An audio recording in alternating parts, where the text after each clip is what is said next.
And Allah used Ali in ways he probably had never anticipated. Even though he had insight, he had deep insight. He had insight when he was like 14, 15 years old. He's telling people he's gonna be the next the heavyweight champion of the world. He told Right. Sugar Ray Robinson when he waited hours outside of Sugar Ray's club for Sugar Ray to come through when he was on his way through New York on his way to the Olympics. And when Sugar Ray finally came through, because Ali he patterned his style to a large extent after Sugar Ray Robinson. And he told Sugar Ray Robinson, "My name is Cassius Clay, and I'm going to be the next heavyweight champion or something. I'm going to be heavyweight champion of the world." And Sugar Ray kind of blew him off, and Ali was kind of disappointed. But so he had a lot of insight, and that Allah was using him and was going to use him. But I think even what he might have anticipated, what Allah actually manifested, succeeded all expectations. MashaAllah. MashaAllah. Yeah, I mean, the thing about the Janazah that was amazing. I remember he had the senator that was a Mormon, and he spoke about the dawah that Muhammad Ali did. That's right. Yeah, I mean, Orrin Hatch. Yes. And he spoke about. He got a Muhammad Ali dawah pamphlet. So Ali was signed like a couple thousand of those every week. Right. And then stuff them in his briefcase, and then he would go out. And he said if I sign an autograph, people are gonna keep it forever. Right. If I sign a dawah pamphlet, some people keep it, some people read it, some people throw it in the garbage. But if I give them a dawah pamphlet, but if I sign the dawah pamphlet, even if they don't read it, they're gonna keep it, and someone might come after them that's gonna read it subsequently. Yeah, and that was the amazing thing about this man. And then he was signing them 2,000 with his hands shaking. Right. So it was after the Parkinson's kicked in, and he's taking the trouble and the pain to sign like 2,000 of those every week. And and Ali was he gave so many shahadas, and people really just don't realize how Ali breathed, slept, and ate Islam. He was that was his life. That was his life, and that was his love. Alhamdulillah.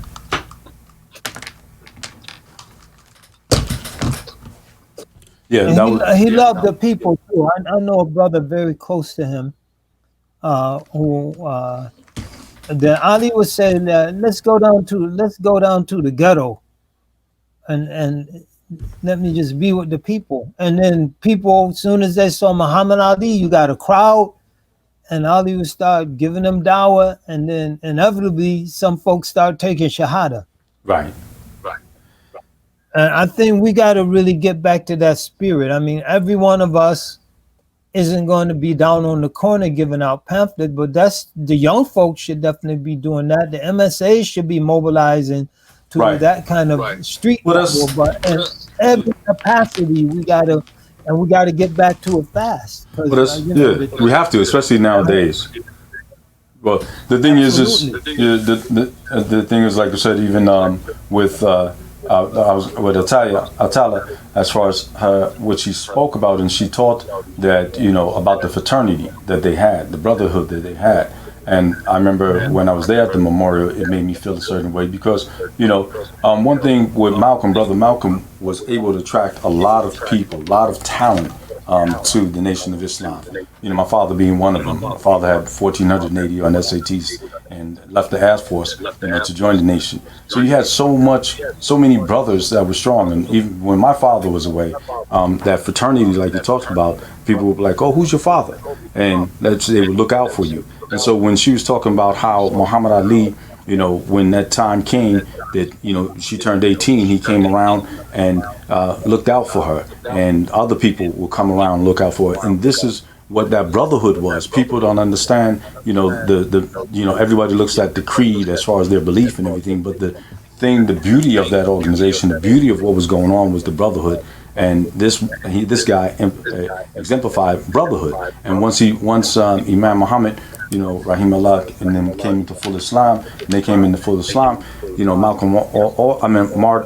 Muhammad Ali also exemplified being a follower, and that's the leader. His leader went with it, and he followed that leader, and he went into full Islam, and he just opened it up, as far as for everybody. He always did things socially, for people, but as far as, like you said, with the religion, just constantly. It's beautiful, and this is what we need to return to. And we have to return to our humanity. Like, our humanity is shaped by Islam, of course, but there's a fundamental humanity that transcends creed and everything else. So I'll give you an example. When Ali was with the nation, so, the white man's the devil, yada, yada. During that period of time, he was in New York for this banquet, and someone came to him. They said, Ali, these old folks getting ready to get thrown out of old folks' home because they're behind in the mortgage. So Ali said, take me there. And they took Ali, and the people explained the situation. And Ali said, how much would it take till you get to get up to date in the mortgage? They said $100,000. Ali wrote $100,000 check on the spot. Beautiful. And it was a Jewish old folks home. Mm-hmm. And he in the nation. Right. But it didn't matter. Right. It didn't matter because the fundamental human connection. Like, it wasn't like these are a group of Jews. Right. It was these some old people getting ready to get thrown out in the street. And that was the beauty of the Janazah, the memorial. I mean, it brought so much to Louisville. Being there, you've seen so much love. People from all over the world, and everybody had testaments about, the things that he did. I was around somebody that was in Afghanistan, and they were like a representative for the government. And the guy talked about, he said, when Muhammad Ali came to Afghanistan, the Taliban had told them to have a ceasefire for 3 days. The 3 days that he was there, they didn't want anything. They didn't want him to fall over a rock or anything like that. And he went around and... Those are some of Ali's miracles, man. There was a brother from Bangladesh. He traveled 3 or 4 days just to come to the Janazah, and Muhammad Ali spent 3 nights in his house. Mm. And he had pictures. He like Muhammad Ali, and Ali was supposed to stay overnight. And he got there, and Ali, Ali playing with the kids and just was part of the family. Ali ended up staying there 3 days. Right. And the brother came halfway around the world just to be at that Janazah. Right. So, but because that's how stories, Ali did stuff people don't know. If Ali would hear about a village that's starving in Africa, Ali would rent a charter a plane loaded up with goods and food stuff and fly with the plane to Africa. No fanfare, no publicity, no TV, and no nothing, and drop that food off.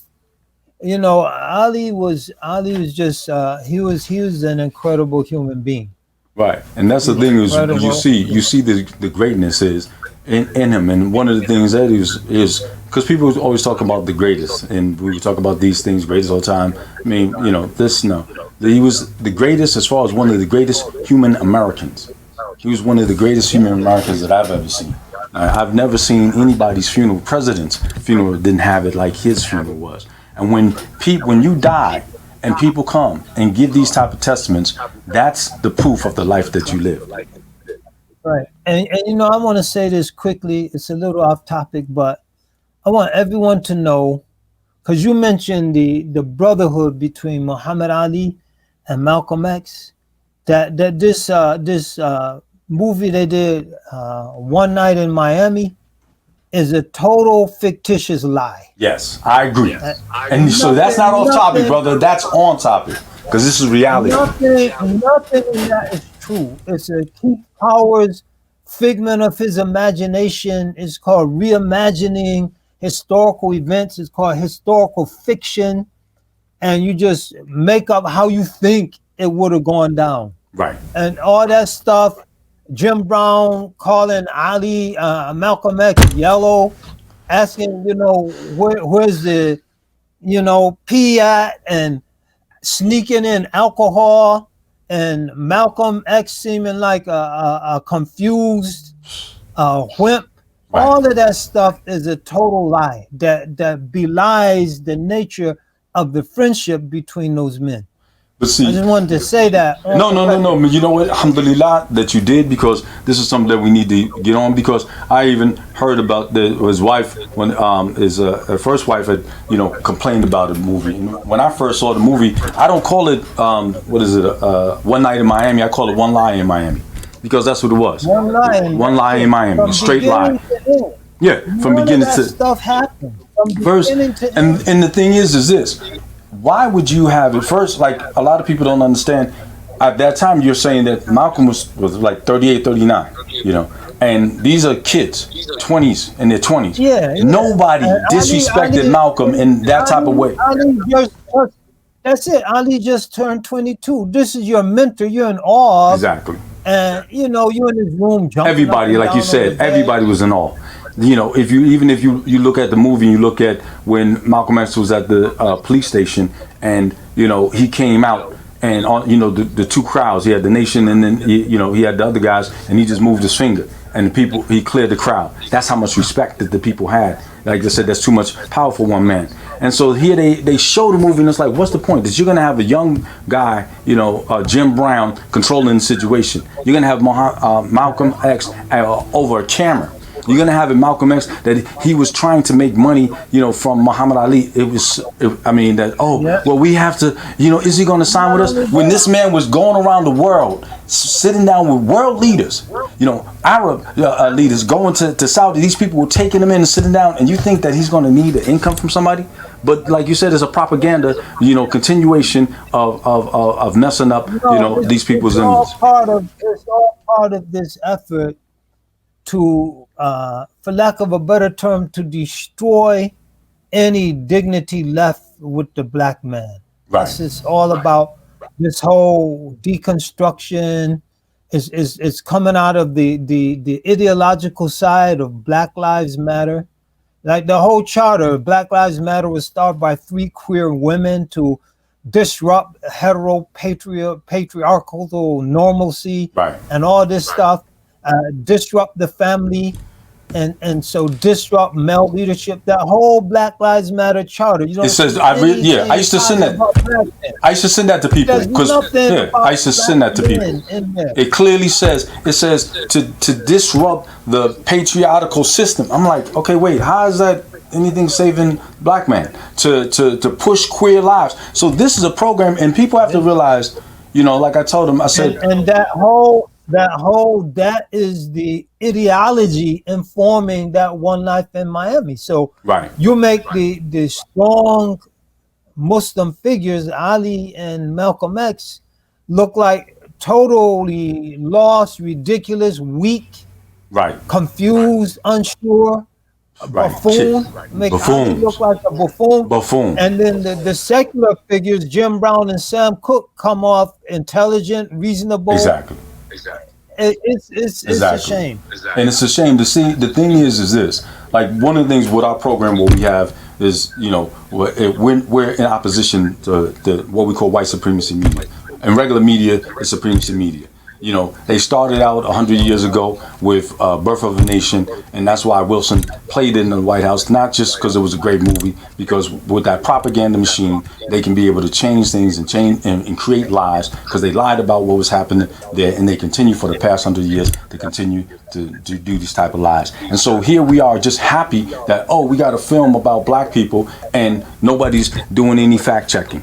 Matter of fact, since we're on it, even like Marla Maples' book, I went through the book, and the propaganda that they're pushing out there in these groups, the sexual movement they're putting out there, and I went to that page. And throughout the book, they put all this kind of facts and all that. But that page concerning that, they say, I think, probability, there's no proof, but I'm going to say it anyway. Oh, Maribor, yeah. Yes. No, that's criminal. Yeah. I wrote an article about all that stuff. Yeah. You got over 500 footnotes in the books, but you can't find no footnotes on that. It's just all speculation. Exactly. Because the thing is if you comment that was made by Ella Collins' son. Exactly. You know, it's shame. It's shameful. But this is part of the thing, like you said. That was the whole thing. The whole let's deconstruct and let's so-called humanize these leaders. Right. Well, one thing. So there's no more great men. Exactly. No more great men. Are moving forth in history. So you just tear down all great men. They just like the rest of us. They just weak and they dealing with their issues like all the rest of us. And so why look up to them? Why should a young child, I want to be a Muhammad Ali, I want to be a Malcolm X, when they just a couple of clowns? With no fact, exactly. And see, the thing is, the fact check, Muhammad Ali prior to that fight had already really been involved with the nation. He changed his habits. So for them to even say that that Jim Brown can trick him into, hey, let's take a drink and go chase some girls, it's like, come on. But like you said, this is a continuation. And with that Janazah, what was going on? The beauty of that. A week later, all of a sudden, some crazy dude, that call himself, goes and kills all these people in the bar, and they synchronize whatever they do to be able to make sure that you can erase all the beauty. I mean, you have presidents there. I mean, people need to watch that 3-hour memorial and hear the testimonies on that. There's miracles. Like from the time Ali arrived in Louisville from Phoenix, because he passed away in Phoenix, to the time he was put in the ground, Louisville is like little Baltimore, man. People getting shot left and right. There wasn't a single shooting. SubhanAllah. From the time Ali arrived in that town until he was put in the ground. Wow. There wasn't a single shooting. SubhanAllah. Soon as Ali went in the ground, they started up again. Like you said, soon as Ali went in the ground, this dude down in Orlando, Florida, shoots up the nightclub. Right. And it was a week where Allah showed, I could stop this stuff in a minute. I could stop all this Islamophobia. When we going in the airport, the people not even checking your stuff. That, oh, you at the Ali funeral? Okay, okay, have a nice day. Right. People are nice. Oh, asking about Islam. Right. Talk about dawah. People, oh, you're a Muslim like Muhammad Ali. Right. Let me know about Islam. I mean, Ali was, he was a miraculous human being that Allah used in some amazing ways. But Allah, like you said, Allah showed I could stop all this stuff in a minute. He stopped it with Ali. He stopped all the killing. He stopped all the hating on Muslims. Yep. Allah Ta'ala stopped it all. And then soon as Ali was in the ground, it started up with that nightclub thing. And that's intense. See, the thing is since we're on, let's be real. What it is people don't understand and people don't study. I study these individuals when I look at the cases. Most of these guys have mental issues. And so it's easy for me to find somebody with some mental issues and then to be able to spark them up. So it's like they have a whole bunch of people with mental issues. Some joker will give them a call and say, hey, now's the time, you should do it. And next thing you know, something happens. The guy had problems, but they weren't associated with Islam. Every last one of these guys are guys with mental issues. They have problems, and anybody can spark them off. And that's what happens. And they did it. They did it just to be able to eliminate it because it was beautiful. And it brought the beauty of it. One of the things in Islam, when we talk about Iman, and you focus on it, we talk, or even when the Quran, Allah says, when you talk to the people of the book, He said, talk to them in a nice way. And He said, and unless they have, been unjust to you, He said, but tell them that we believe in what we believe in what was sent down to us and what was sent down to them, and that your God and our God are one. Allah tells us how we're supposed to deal with them, because we're supposed to focus on the Creator and focus on the belief, and that's what He did. He focused on that. Focus on the Creator, the commonalities instead of our differences. And we got to finish that mission. Even Malcolm, rahimahullah, or rahimahullah, Muhammad Ali, that last, the Marable book, keep that for just a reference. Because some of the footnotes and the research is valuable. All of the speculation is garbage. Malcolm had a homosexual relationship with this dude in prison who would come visit him. Betty Shabazz had an affair when Malcolm was in Africa. You know, all this stuff, all that stuff, just you could rip those pages out, keep the book as a historical reference, and then get Les Payne's book, The Dead Are Rising.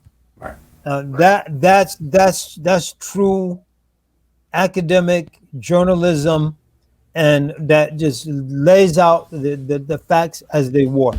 And so all that other stuff, there was a point I was going to make about Malcolm, but it escaped me. Well, one of the things is like you said. I mean, going back to that book. I mean, I went through the book when they said it, and it's great for the facts because I liked it for the facts. And then when I got there, like I said, he had these pre-qualifying statements. You know, I think, maybe, possibility. So, like you said, remove that page. You know, I think you don't have any proof. And he said there's no proof of anything after. There's no proof why he was in prison. There's no proof. Okay, well, all right, then why are we bringing this up? Why are you bringing this up? But the thing is, and then he died the next day as far as it. Because the problem is this, and this is what we have to do. We as heterosexuals have to stand up. I was talking to my family the other day, and I said, you know, the reason why these guys have their Pride Day and all of that and stuff is because they can have pride, but we can't have pride. If as a heterosexual, if I want to say I want to have pride, it's a problem. That means it's against somebody. You see, we are scared. We step back, and our women get us to step back. Oh, well, no, I'm happy to be a heterosexual. I'm proud. You can be proud, then I should be able to be proud. You should have your month, and you want to say that, then I should be able to have my month in my existence. You know. Well, so. That was my Khutbah Friday. It's like just we stopped doing dawah because we lost the pride and the honor and the dignity that Allah conferred upon us. Right. You can't call no one to Islam when you apologizing for it. Right. Exactly. You know, you have to like, this saved my life. This is Allah's deen. This is the truth. And I want to tell the world about it. But if you like, you know, I'm Muslim, yeah, but you know, I'm kind of stuck. You know, it's like, listen, you gotta stand up. وَمَنْ أَحْسَنُ قَوْلًا مِّمَّنْ دَعَا إِلَى اللَّهِ. Who's better in speech than one who calls to Allah? وَعَمِلَ صَالِحًا. And does righteous deeds, and those righteous deeds are da'wah. Right. وَقَالَ إِنَّنِي مِنَ الْمُسْلِمِينَ. And proudly says, verily I'm from the Muslim. That was Ali.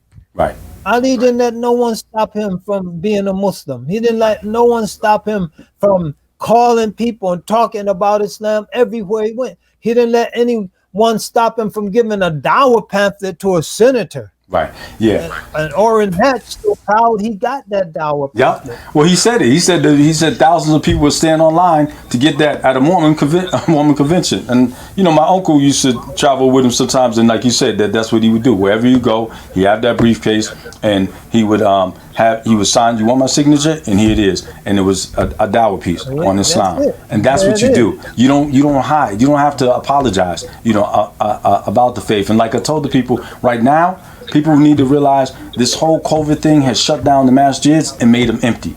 And people have a fear to be able to be in the masjids. And I made a statement. I said the Prophet Muhammad sallallahu alaihi wasallam. Yeah, but I said the Prophet Muhammad sallallahu alaihi wasallam was given something that everybody wasn't given. It was, some say 6 things, 5 things, whatever, or 7.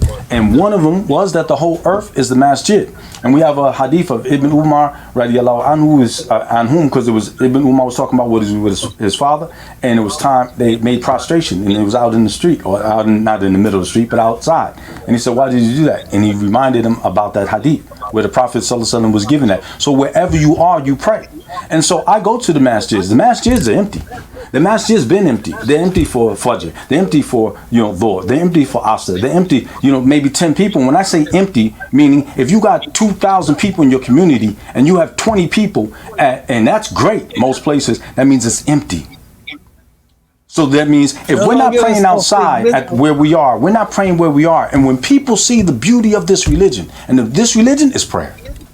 The Prophet Muhammad sallallahu alaihi wasallam kept saying about the prayer. When people see us pray, they see how great this is. Yeah, I know a brother took shahada because he made sajda.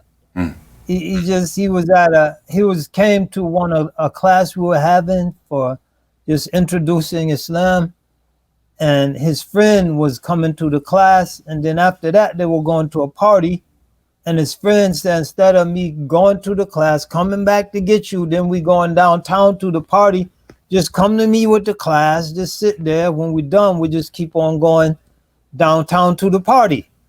And so his friend came, prayer time came, he's bored, stiff. He said, well, can I pray with y'all? We said, oh, just get at the end of the road, do what everyone else does. And when the prayer was over, he was like dazed, because he's a little wannabe gangster. Right. And he said, you know, I never humbled myself to anybody. But when I realized that you Muslims, you putting your head on the ground, you're totally humbling yourself before God, he said, something came over me. And within a month or so, that brother was a Muslim. MashaAllah, alhamdulillah. Brother, I know listen, you. I got I know you got to go for your class, and we're gonna get him warmed up. We got to do it again. But I appreciate it. May Allah reward you for taking the time out to come on our show. It's a full hour, but I got a class at 9 o'clock. All right, alhamdulillah. May Allah continue to reward you for the thing that you do for us, brother. I appreciate it. Bless everybody. May Allah bless us to get that dawah cranked up. May Allah bless us to stand up and defend our way of life. Ameen. May Allah bless us to celebrate the sexual ethics of Islam. Ameen. And may Allah bless us to be strong in the face of the onslaught of all the fasad and all the corruption, all of the sin, all of the debauchery that's being thrown at people and being normalized. Ameen. It's not normal. And we're not hating on anybody. We're just saying we're Muslims. وَقَالَ إِنَّنِي مِنَ الْمُسْلِمِينَ. And we're proud to be Muslims, and we're going to keep being Muslims, and we need to start telling people about it with greater passion and conviction. So appreciate what Brother Tark's doing with the program, because he's doing exactly that. May Allah give him tawfiq, and may Allah bless us to come back on very soon. We get the whole hour in with no Inshallah, we get everything technical difficulties together. Allah is the best of plans. So let me say assalamu alaikum wa rahmatullahi wa barakatuh. Wa alaikum assalam wa rahmatullahi wa barakatuh. Jazakallah khair. Alhamdulillah, alhamdulillah, alhamdulillah. All praise due to the Creator. It was good to have that brother on. He's another brother that puts in a lot of work non-stop, trying to aid and trying to assist. And like you said, it's important for us to be able to be free. You know, like you said, here we are being oppressed in our society by a movement, a sexual movement, because my sexual, situation is this. Okay, if that's what you want to do and that's what you want to put, I should have the right to be able to push, have my sexual month and my sexual things and push what I do and teach my kid my sexual beliefs, and I don't want my children to be around sexual activity. I don't believe that my 5-year-old should be hearing anything about sex. My 7-year-old, so I'm not talking about sex. I don't want anybody else to talk with them about sex. And that right has been taken away. Why? Because heterosexuals don't stand up. Heterosexuals have stepped back and let, other groups, sexual groups, do what they want to. So the reality is that change is there. And one thing is Muhammad Ali was a man. Another thing is Malcolm X was a man. And all of these lies that the people are pushing, we have to look at J. Edgar Hoover. J. Edgar Hoover was what? Some people say that he was a cross-dresser. Some people, but he pushed that agenda. So this agenda, this movement, the secular movement, is a movement that he would be happy about, that he would be pushing for. So, a lot of times we're always calling somebody this or calling somebody that. Well, the reality is he and his crew, when they get awards, when that group gets put in position, he and his crew, those people are going to be the first ones. Because what happens is, from that, it's going to be what? The European American, he's going to get first, male. Next, European American, female, is going to be able to get the dibs on any awards. And then the African American, female, and all other ones. And then at the bottom is the black male again. So that movement, that sexual movement, is fighting for J. Edgar Hoover and his crew. So for us, we fight for our Creator. Whether you're Muslim, Christian, Jew, you believe in the Creator of the universe, the one that created the sun and the moon. You believe in the revelations. You believe in Moses and Moses' message. You believe in Jesus and Jesus' message. You believe in Muhammad and Muhammad's message. And that's what we have to do. We have to stand strong. One thing that was great about Muhammad Ali is that one of the things, when you learn how to box, for myself, when I learned how to box, you know what type of skills you have. You know what you can do. So no matter how much pretty you look and all this other stuff, and people can think what they want to, you know what you can do, and you actually get in less conflict because other people think certain things. And when you have that, but you carry that from the ring, and then you carry it into the message of the Creator, and you have that confidence, and you don't fear anybody. And when you don't fear anybody, why? Because you know that your Creator is going to be the one to exalt you. You know, if somebody takes your life, hey, you just actually did what the Creator allowed you to do. And if you took my life because I'm trying to serve my Lord, then I'm rewarded for that.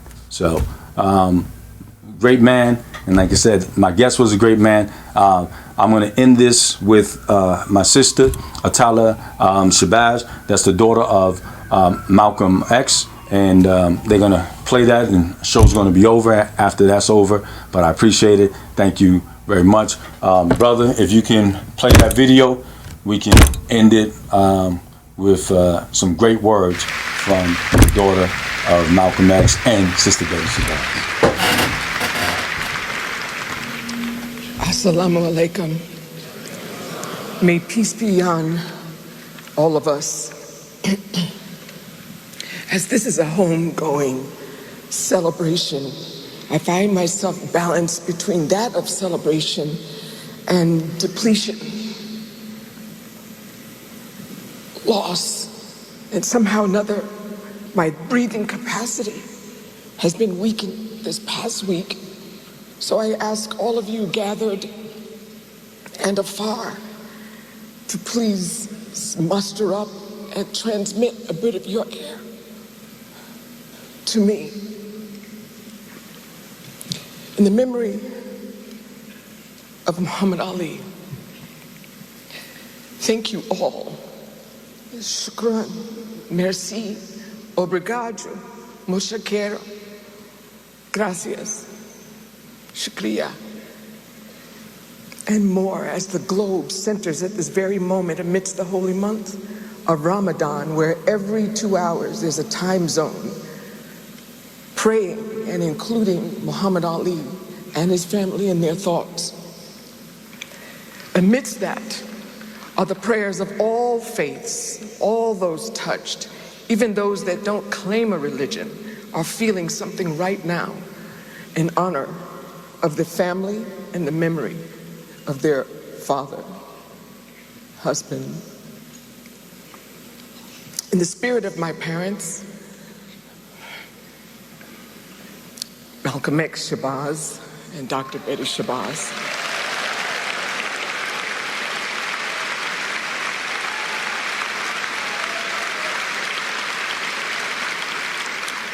in the presence of my 5 younger sisters, our children, and our grandchildren, I would like to first honor his beloved wife, my sister, Lani Ali,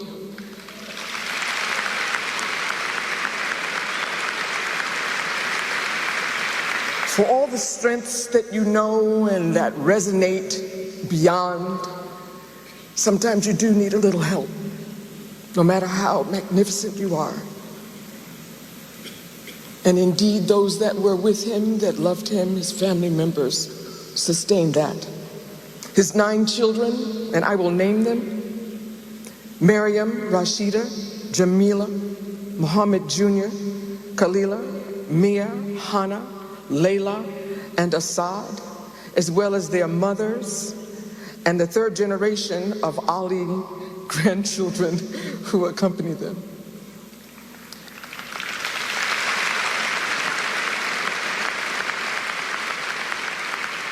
To his only brother, Rahman,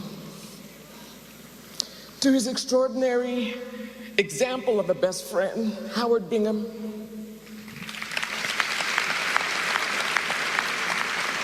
and to his sister-in-law, Marilyn Williams, for all the grief that I am depleted by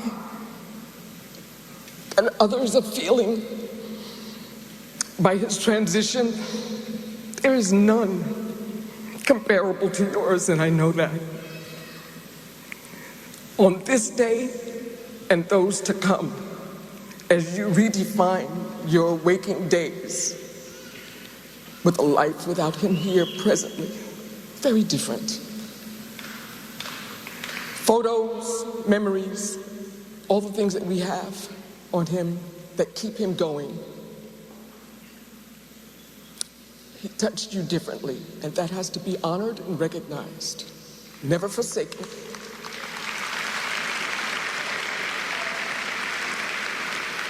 Just know that when you are the descendant of and the presence of someone whose life was filled with principle, that the seed is in you so that you have to cultivate that responsibly as well.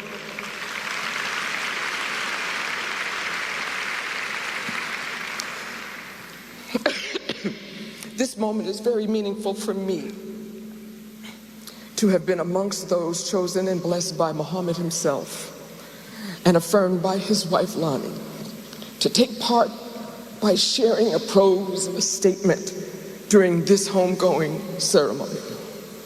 While he and I had a treasured relationship, the genesis of this love was through the love for my father. Muhammad Ali was the last of a fraternity of amazing men bequeathed to me directly by my dad. Somewhere between me turning 18, 19, or 20, they all seemed to find me somehow, guided by an oath or a promise to my dad, long after him leaving this earth, to search for me. And they did, each one remaining in my life until joining the rest of the heavens' beloved summit of fearless humanitarians. This included Muhammad Ali, whom my dad loved as a little brother, 16 years his junior, and his entrusted friend. There was a double take when I came upon him, a once childhood child, and now looking right into his face. And you know how he is. You know, he gives you that little dare, like, is that you?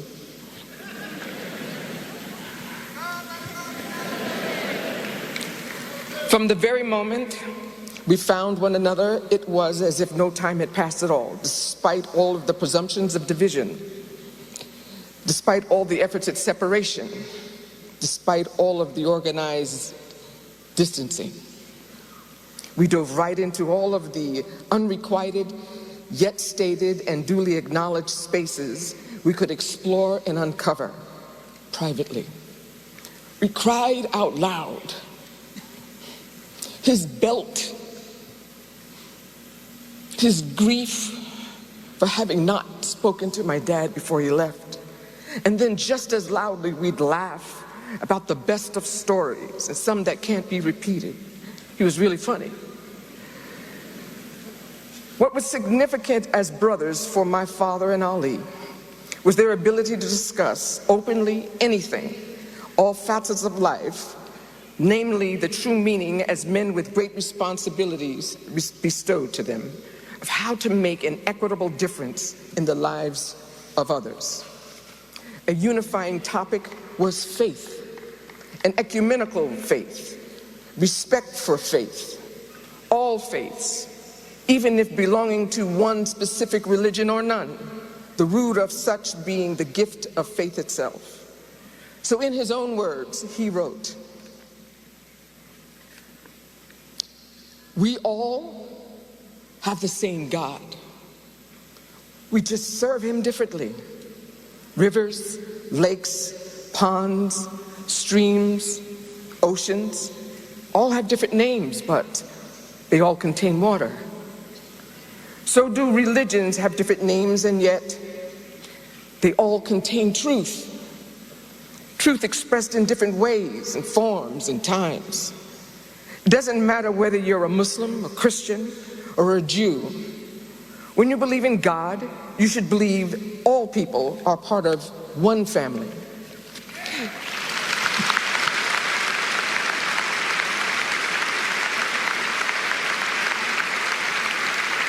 For if you love God, you can't love only some of his children.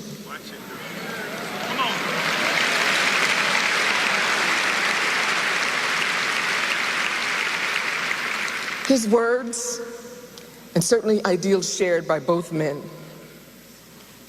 Love is a mighty thing. Devotion is a mighty thing. and truth always reigns. Having Muhammad Ali in my life somehow sustained my dad's breath for me just a little while longer, 51 years longer, until now.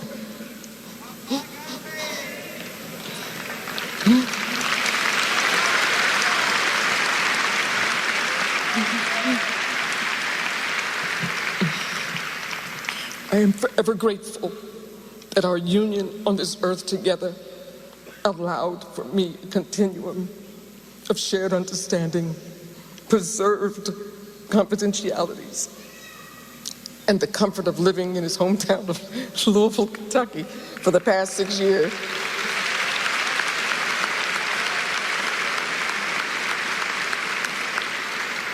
That was not a plan. And mostly for the gift of knowing and loving his wife and children forever forward, as my own family know that. As the last of the fraternity reaches the heavens, my heart is rendered ever longingly for that tribe of purpose, tribe of significance, tribe of confidence, tribe of character, tribe of duty, tribe of faith, tribe of service. We must make sure that the principle of men and women, like Muhammad Ali and others, whom dedicated their very being to assure that you get to recognize your own glory, is sustained and passed on like that Olympic torch. My dad would often state when concluding or parting from another, may we meet again in the light of understanding. And I say to you, with the light of that compass, by any means necessary.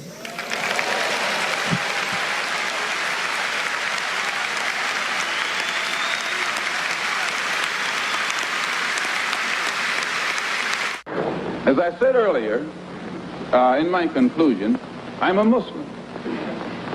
I believe in the religion of Islam. I believe in Allah, I believe in Muhammad, I believe in all of the prophets. I believe in fasting, prayer, charity, and that which is incumbent upon a Muslim to fulfill in order to be a Muslim. In April, I was fortunate to make the Hajj to Mecca and went back again in September to try and carry out my religious to hear Malcolm X's daughter speaking about the relationship of Muhammad Ali and how this man looked out for her. And you can hear in her voice how much love that she had. Like she said, it kept her father alive. And that was one of the things, like you talked about, the brotherhood and the fraternity. And that was the great thing about that, what was going on. It was brotherhood. And the brotherhood was not just the nation. The brotherhood was the people, the consciousness. You know, Malcolm and Martin were brothers. The movement, it was a brotherhood. It was people because we were fighting for the cause. And it wasn't just black people. It was all kind of people. It was people that was just tired of it, tired of this war machine. So it's beautiful, beautiful, beautiful event. I suggest that everybody go. It's just Muhammad Ali memorial, funeral memorial. And you pull this a 3-hour thing. You got Billy Crystal, he's giving his experience. You got the senator, he's giving his experience. You got Bill Clinton talking about it. You have all of these people talking about their experience with this great human being. And that's what we should follow. That's what we should do. And this is the point that we want the people to do, is to be successful. So peace be with you. Assalamu alaikum. I thank you for your time. And I'm glad that the Imam said that, you know, he would like to come back, because that's a great man. You watch that video, you'll see who that was. For those that don't know, that was the man that facilitated the funeral, the Janazah, and also for that whole event. He was the host of Muhammad Ali's memorial with thousands of people from all over the world, and he was the man that introduced everybody and talked with him and ran that. That's how much Muhammad Ali loved that man, loved Brother Zaid, because we go at Muhammad Ali's leader was Elijah Muhammad. Then when he died, it was Warif Deen Muhammad. Then when he died, his spiritual leader, he loved Zaid Shakir. So that shows you who Zaid Shakir is. He's a quiet brother, good brother, and we need to listen to what he got to say. Peace be with you. Assalamu alaikum. Thank you very much. Shalom.